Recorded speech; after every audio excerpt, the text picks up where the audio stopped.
경제브리핑 불편한 진실이 여러분의 확실한 두통 치료제가 되어드리겠습니다. 경제 뉴스가 연예 뉴스처럼 쉽게 들리는 그날까지. 경제브리핑 불편한 진실. 경제브리핑 불편한 진실 10월 9일 순서 시작하겠습니다. 황금 연휴 마지막 날이네요. 그렇습니다. 황금 연휴를 멋지게 장식하기 위해서 박 PD가 멋진 책을 들고 나오셨어요. 예, 이제 일상으로 복귀를 해야 되니까 저희도 정신을 좀 차려야 될 거 아닙니까? 그렇죠. 그래서 아주 부정적인 이야기를 담고 있는 책 2019 부의 대절벽. 제목이 아주 섬뜩하죠. 오, 절벽이에요. 예, 부의 대절벽입니다. 이 청림 출판에서 나온 책인데요. 2018년에야 경고 신호가 울릴 것이다. 내년이잖아요. 네. 2019년에는 모든 금융자산이 대절벽 아래로 떨어질 것이다. 아하. 지금 당장 최악의 경제 하강기에 대비해라. 아니, 도대체 누가 이런 얘기 하셨어요? 네. 1980년대 말 일본 거품 붕괴, 그리고 1990년대 초 미국 경제 호황을 정확하게 예측하면서 명성을 얻었죠.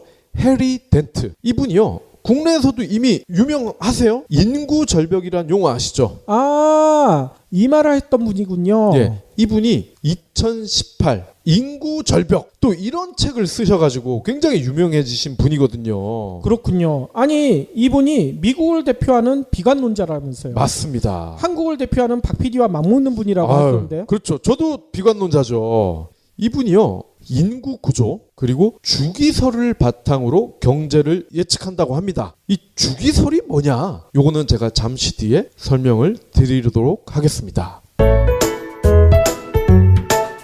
2019 부의 대절벽, 이 책에서 내세우는 주장 역시요, 비관론 일색입니다. 2019년에 모든 자산 가치가 붕괴하는 대공황이 온다. 핵심은 그겁니다. 아니, 그러면 그거에 대한 근거가 있을 거 아니에요? 네, 네 가지 주기를 근거로 내고 있어요. 첫째, 39년 세대 지출 주기. 세대. 이 세대라는 거에 일단 우리가 방점을 찍어야 되는데, 예를 들면 그런 거죠. 예전에 우리 뭐 X세대, Z세대 이런 거 있었잖아요. 그렇죠.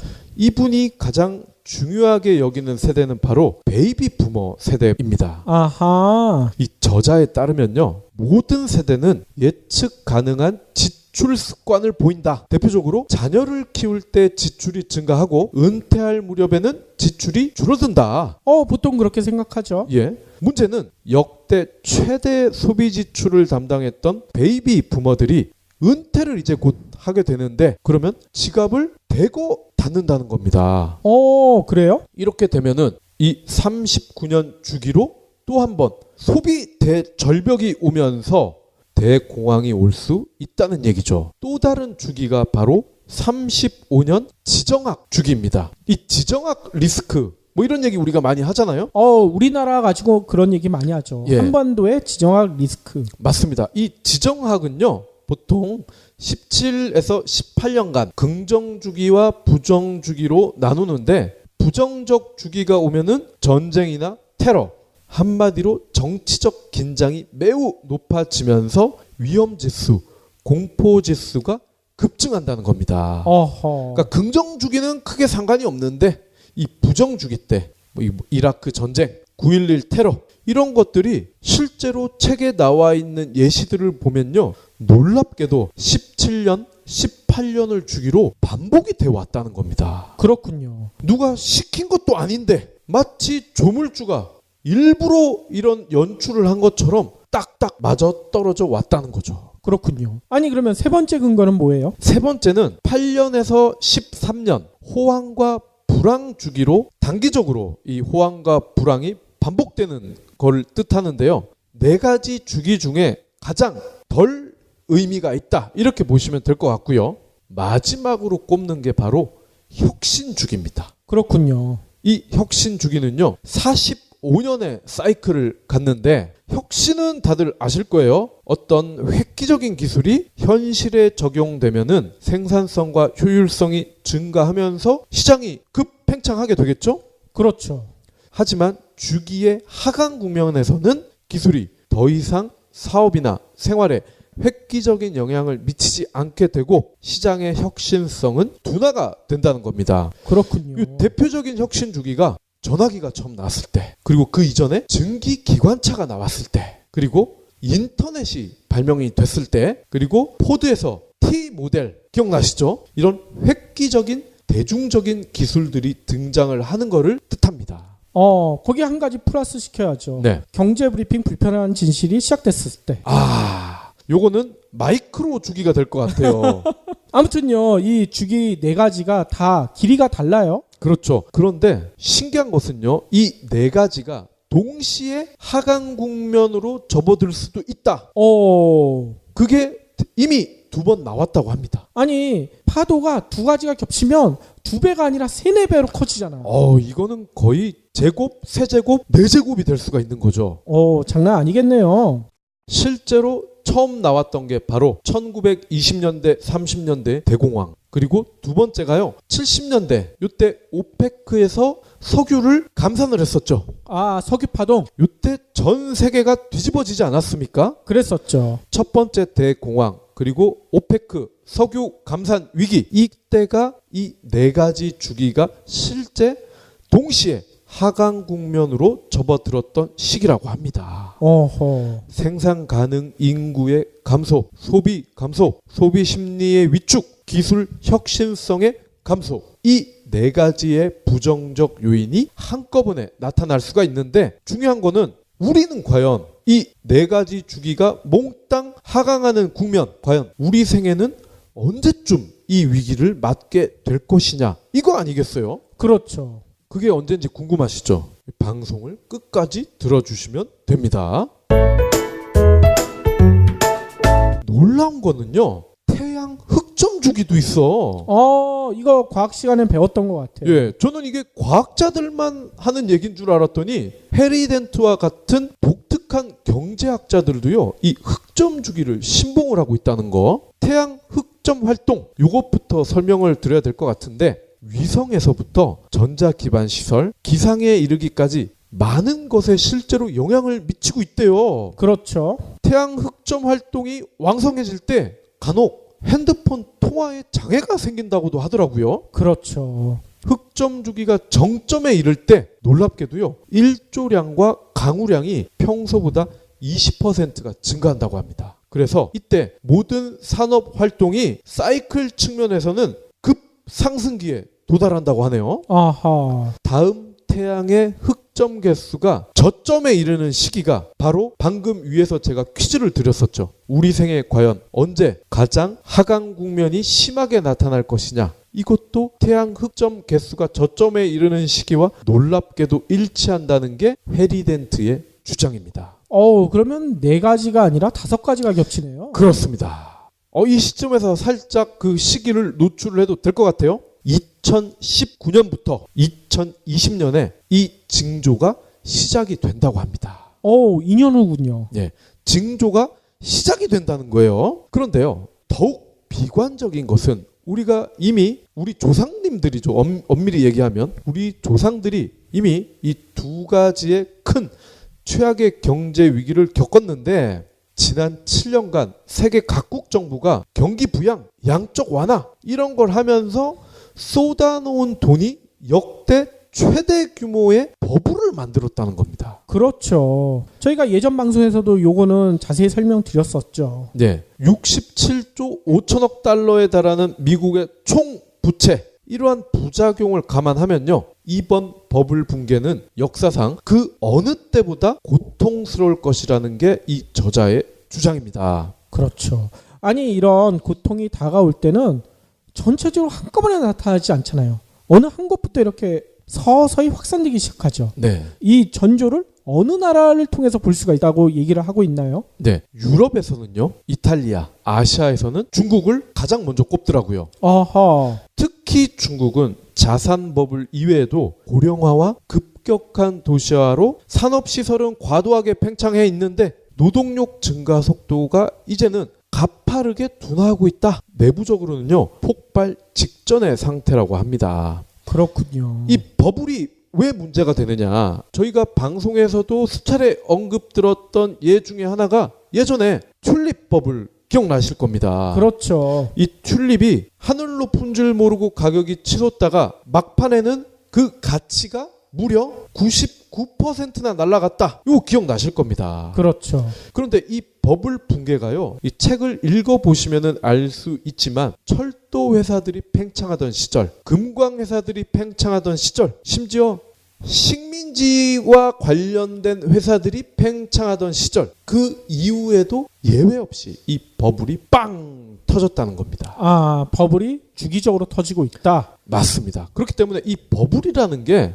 피해갈 수가 없다는 거예요. 이 저자의 말로는. 그렇기 때문에 아까 2019년 빠르면 이때부터 징조가 나타나고 버블이 본격적으로 터지기 시작하는 것은 2020년을 찍고 2023년이 될 것이라는 게 저자의 예측이에요. 그렇군요. 아니 그러면 이렇게 대폭락이 시작되게 되면 우리는 어떻게 해야 됩니까? 가만히 그거를 막고만 있을 수는 없잖아요. 그렇죠. 이 책을 사서 보는 가치 바로 여기에 있을 것 같아요. 그러면 버블이 터질 것 같은데 어떻게 투자를 해야 되냐? 하지 말란 얘기냐? 저자의 주장은 간단합니다. 버블이 터지긴 터지는데 터지고 나서의 그 저점, 역사상 최저점을 당신이 먼저 잡아라. 이 얘기예요. 일단 높은 등급의 장기 국채를 선택해라. 높은 등급의 장기 국채라 함은 뭐 예를 들어서 미국과 같은 나라 또는 1등급 신용 등급이 1등급인 회사 이런 데서 발행하는 국채를 사라는 얘기죠. 예. 자, 그리고 베이비붐 세대가 돈을 쓸만한 사업 여기를 주목해라. 어허. 베이비붐 세대들이 은퇴를 하고 나서 이 돈을 과연 어디다 쓸 것인지를 생각하면 답이 나온다는 겁니다. 대표적인 분야가 성형수술.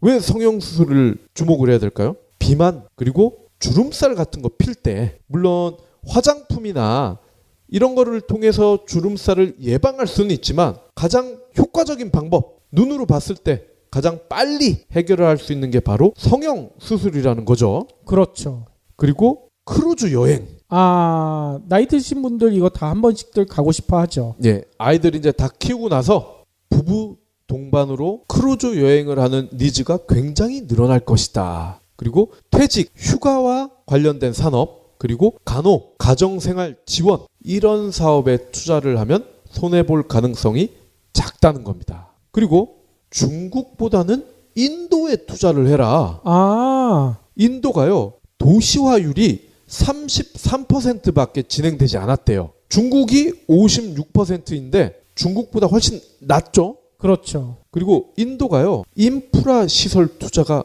굉장히 부족하다고 합니다. 인도 경제가 초고성장할 가능성이 그렇기 때문에 크다는 게 저자의 주장이고요. 무엇보다 인도가 IT 산업이 굉장히 발달돼 있잖아요. 그렇죠. 그렇기 때문에 첨단 제품이나 산업 분야로 변화할 능력이 매우 크기 때문에 1인당 GDP를 훨씬 더 많이 성장시킬 수가 있다고 하네요. 그렇군요. 아니 그러면 반드시 이건 하지 말아야 될 거 이런 것들도 알려주셨을 것 같아요. 있습니다.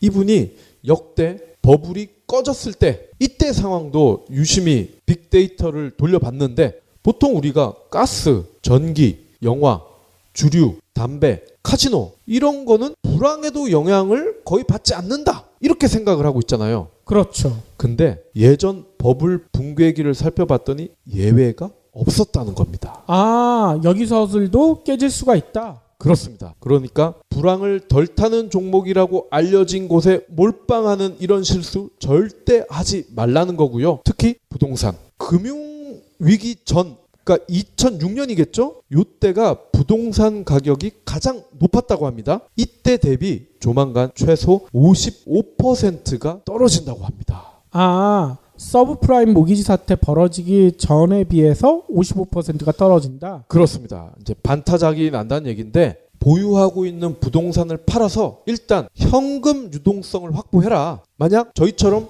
사업을 하시는 분들은 사무실 사지 말고 임대를 해라. 이렇게 조언을 하셨어요. 그렇군요. 자, 근데 미국에서 이 책이 소개된 지 1년이 지났거든요. 근데 해리덴트가 5,500선까지 무너질 것이라고 했던 미국 다우지수 요즘은 어떨까요?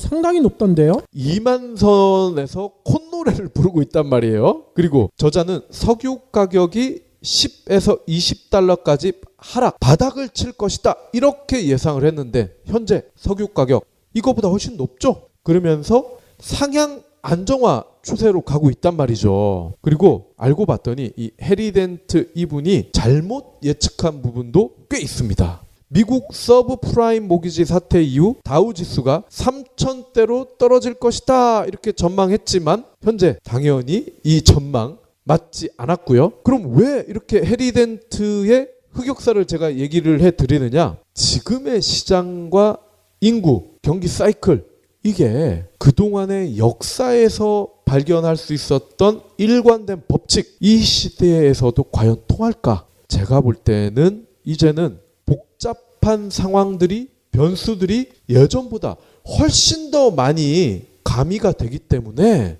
이분의 예측이 안 들어맞을 가능성도 꽤 크다. 저는 이렇게 보거든요. 그렇죠. 모든 예언가의 예언이 맞으면 역사가 어떻게 되겠습니까? 자, 근데 제가 이 책이 그럼에도 충분히 일독을 할 가치가 있다. 그렇게 판단을 한 이유가 바로 이 대목입니다. 왜 우리는 버블을 보지 못할까? 누가 봐도 버블인데 거품인데 사람들이 미친 듯이 투자를 하는 거야. 지금 우리나라 부동산이 딱 그렇지 않습니까? 그렇죠. 버블은 우리의 본성이라고 합니다. 어쩔 수가 없대. 저자의 주장은 우리가 인생을 바꾸기 위해서 열심히 일하고 좋은 자리에 오르면 그곳에 영원히 머무르고자 하는 본능이 있다는 겁니다. 설령 움직인다 해도 더 크고 더 나은 방향으로 가고자 할 뿐이지, 즉 우리는 이런 본성 탓에 버블을 보지 못한다고 합니다. 버블이 발생하고 그것을 인지한 사람들이 간혹 있대요. 소수 있대. 그래도 이들이 가장 먼저 나타내는 반응, 놀랍게도 버블이 아니다 이렇게 부인을 한다고 합니다. 아하. 더불어 그렇게 와이프한테 얘기하는군요. 예, 이 부인한테 부인을 하면 안 되는데. 그러니까. 더불어 우리는요, 현실을 있는 그대로 이해하거나 예측하지 않는다고 합니다. 우리는 변화, 특히 급격히 바뀌는 기하급수적 변화를 싫어한대요. 우리는 주기 없이 점진적으로 직선적으로 성장하는 세계를 더 좋아한다고 합니다. 하지만 실제로 성장은 순환적이면서 기하급수적입니다. 마찬가지로 실패도 순환적이면서 기하급수적이에요. 우리는 역사적으로 분명한 이러한 현실을 애써 거부하고 있다는 겁니다. 경제가 호황일 때 우리는 상승 추세를 직선적으로 예측을 해서 호황 장세와 주가를 과도하게 예상을 합니다. 집값도 마찬가지고요. 그렇죠. 결국 우리는 이런 관점을 버블이 존재하지 않는 증거로 이용을 한다는 거예요.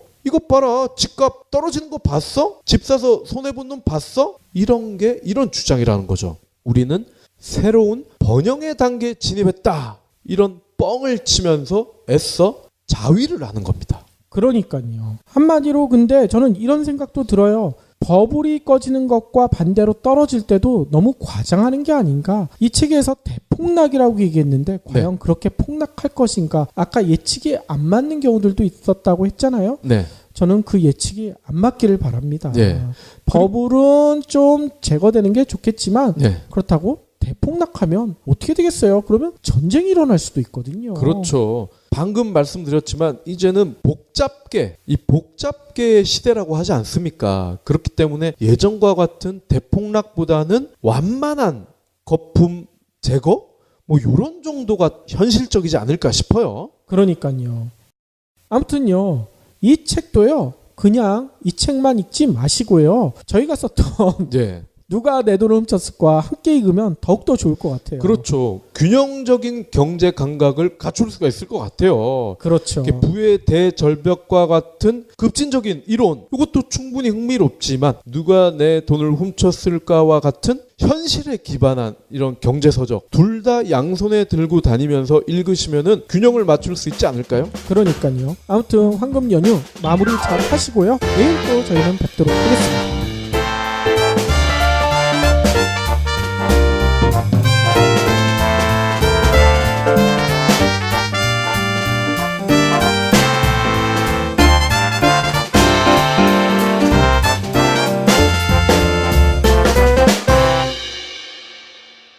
경제브리핑 불편한 진실 완주해 주셔서 감사합니다. 하트 2첩, 댓글 남기기, 계좌 후원 등 다양한 방법으로 힘을 보태주세요. 계좌 정보는 경제브리핑 팟빵 공지 코너에 있습니다. 여러분의 응원, 콘텐츠로 보답하겠습니다. 90년대 초 미국 경제 호황을 정확하게 예측하면서 명성을 얻었죠. 해리 덴트. 이분이요. 국내에서도 이미 유명하세요. 인구 절벽이란 용어 아시죠? 아, 이 말을 했던 분이군요. 예. 이분이 2018 인구 절벽 또 이런 책을 쓰셔가지고 굉장히 유명해지신 분이거든요. 그렇군요. 아니, 이분이 미국을 대표하는 비관론자라면서요. 맞습니다. 한국을 대표하는 박 PD와 맞먹는 분이라고 하던데요. 그렇죠. 저도 비관론자죠. 이분이요. 인구 구조 그리고 주기설을 바탕으로 경제를 예측한다고 합니다. 이 주기설이 뭐냐? 요거는 제가 잠시 뒤에 설명을 드리도록 하겠습니다. 2019 부의 대절벽 이 책에서 내세우는 주장 역시요. 비관론 1색입니다. 2019년에 모든 자산 가치가 붕괴하는 대공황이 온다. 핵심은 그겁니다. 아니, 그러면 그거에 대한 근거가 있을 거 아니에요? 네, 네 가지 주기를 근거로 내고 있어요. 첫째, 39년 세대 지출 주기. 세대. 이 세대라는 거에 일단 우리가 방점을 찍어야 되는데 예를 들면 그런 거죠. 예전에 우리 뭐 X세대, Z세대 이런 거 있었잖아요. 그렇죠. 이분이 가장 중요하게 여기는 세대는 바로 베이비 부머 세대입니다. 아하. 이 저자에 따르면요. 모든 세대는 예측 가능한 지출 습관을 보인다. 대표적으로 자녀를 키울 때 지출이 증가하고 은퇴할 무렵에는 지출이 줄어든다. 보통 그렇게 생각하죠. 예. 문제는 역대 최대 소비 지출을 담당했던 베이비 부머들이 은퇴를 이제 곧 하게 되는데 그러면 지갑을 대거 닫는다는 겁니다. 그래요? 이렇게 되면은 이 39년 주기로 또 한 번 소비 대절벽이 오면서 대공황이 올 수 있다는 얘기죠. 또 다른 주기가 바로 35년 지정학 주기입니다. 이 지정학 리스크 뭐 이런 얘기 우리가 많이 하잖아요. 우리나라 가지고 그런 얘기 많이 하죠. 예. 한반도의 지정학 리스크. 맞습니다. 이 지정학은요. 보통 17에서 18년간 긍정 주기와 부정 주기로 나누는데 부정적 주기가 오면은 전쟁이나 테러, 한마디로 정치적 긴장이 매둘이 더 이상 사업이나 생활에 획기적인 영향을 미치지 않게 되고 시장의 혁신성은 둔화가 된다는 겁니다. 그렇군요. 이 대표적인 혁신 주기가 전화기가 처음 나왔을 때, 그리고 그 이전에 증기 기관차가 나왔을 때, 그리고 인터넷이 발명이 됐을 때, 그리고 포드에서 T 모델 기억나시죠? 이런 획기적인 대중적인 기술들이 등장을 하는 것을 뜻합니다. 거기 한 가지 플러스 시켜야죠. 네. 경제 브리핑 불편한 진실이 시작됐을 때. 요거는 마이크로 주기가 될 것 같아요. 아무튼요, 이 주기 네 가지가 다 길이가 달라요. 그렇죠. 그런데 신기한 것은요, 이 네 가지가 동시에 하강 국면으로 접어들 수도 있다. 그게 이미 2번 나왔다고 합니다. 아니, 파도가 두 가지가 겹치면 2배가 아니라 3, 4배로 커지잖아. 이거는 거의 제곱, 세제곱, 네제곱이 될 수가 있는 거죠. 장난 아니겠네요.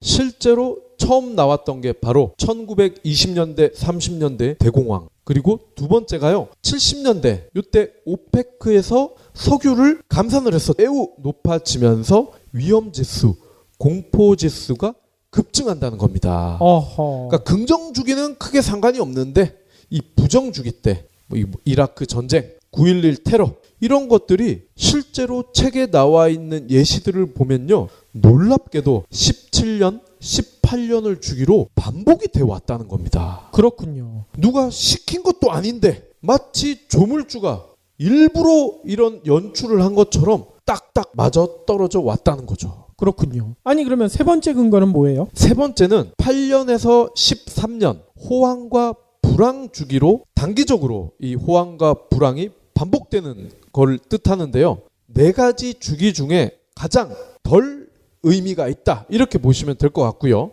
마지막으로 꼽는 게 바로 혁신 주기입니다. 그렇군요. 이 혁신 주기는요. 15년의 사이클을 갔는데 혁신은 다들 아실 거예요. 어떤 획기적인 기술이 현실에 적용되면은 생산성과 효율성이 증가하면서 시장이 급팽창하게 되겠죠? 그렇죠. 하지만 주기의 하강 국면에서는 경제브리핑 불편한 진실이 여러분의 확실한 두통 치료제가 되어드리겠습니다. 경제 뉴스가 연예 뉴스처럼 쉽게 들리는 그날까지. 경제브리핑 불편한 진실. 경제브리핑 불편한 진실 10월 9일 순서 시작하겠습니다. 황금 연휴 마지막 날이네요. 그렇습니다. 황금 연휴를 멋지게 장식하기 위해서 박 PD가 멋진 책을 들고 나오셨어요. 예, 이제 일상으로 복귀를 해야 되니까 저희도 정신을 좀 차려야 될 거 아닙니까? 그렇죠. 그래서 아주 부정적인 이야기를 담고 있는 책 2019 부의 대절벽. 제목이 아주 섬뜩하죠. 오, 절벽이에요. 예, 부의 대절벽입니다. 이 청림 출판에서 나온 책인데요. 2018년에야 경고 신호가 울릴 것이다. 내년이잖아요. 네. 2019년에는 모든 금융자산이 대절벽 아래로 떨어질 것이다. 아하. 지금 당장 최악의 경제 하강기에 대비해라. 아니, 도대체 누가 이런 얘기 하셨어요? 네. 1980년대 말 일본 거품 붕괴 그리고 1990